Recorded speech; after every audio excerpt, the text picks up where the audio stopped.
BMI is a form of colorblind racism. And when doctors use it unquestioningly, they are reproducing racist scientific ideas. The body mass index is a way to categorize groups of people based on their height and weight. So you usually just use the height and the weight of a person, put it into a formula, and it gives you a number, and it's able to allow you to categorize whether someone is underweight, normal weight, overweight, or obese. Typically and historically, insurance companies were responsible for creating what were known as standard weight tables, or sometimes normal weight or ideal weight tables.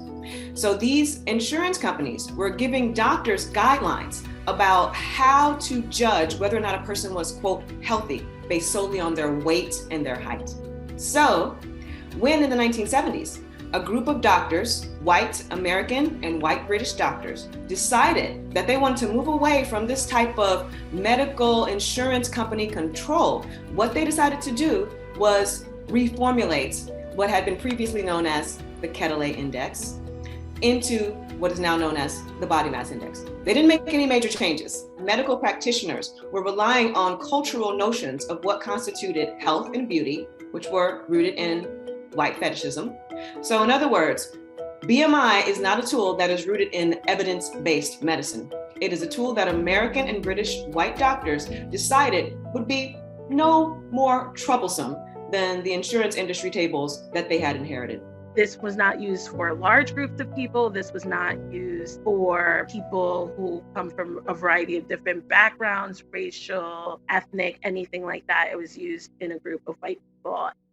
I think BMI is still being used as this metric for everyone, even though we know that it's flawed because it's by convention. There's no buy-in to change it, right? And the people also that it harms, I think, are usually in marginalized communities. And typically it's because people who are found to be overweight or obese are the ones who kind of suffer from it.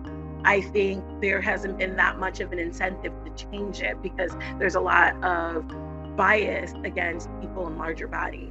BMI disproportionately impacts people of color because in the United States, people of color, and especially Black people, tend to have higher weights than white populations. And there's any number of reasons for that. Black people were actually bred to be bigger and stronger during the era of slavery. So there's a very clear way in which BMI entraps Black people by suggesting that your bodies in and of themselves are inherently unhealthy, according to a white standard. If you're looking for diabetes or you're looking for high blood pressure, take someone's blood pressure, check someone's hemoglobin A1C, check someone's fasting glucose levels. Those will tell you if someone is in fact healthy or not. The reason for health disparities is not individual behaviors, it's not individual bodies, individual weights. It is social determinants of health outcomes. Issues like poverty, racism, food insecurity, all of these are the real reasons why there are dramatic disparities in health outcomes in terms of diabetes, hypertension, cancer, etc. One of the biggest ways that you can advocate for yourself if you're faced with a physician or healthcare provider who is just using BMI or your size or your appearance to determine how healthy you are is be direct. Ask them, why do you think that I have this problem? Have you tested for it aside from my weight?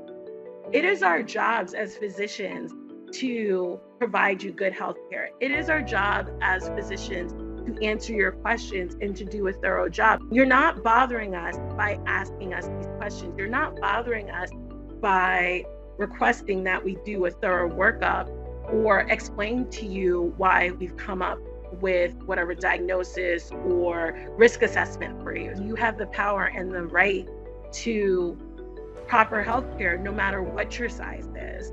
If you care about health outcomes for fat people, if you care about health outcomes for all people, what you should do is become invested in the fight against obesity science. This is harmful.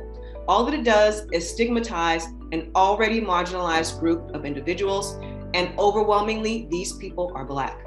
If you care about racial justice, you need to care about ending these claims surrounding obesity.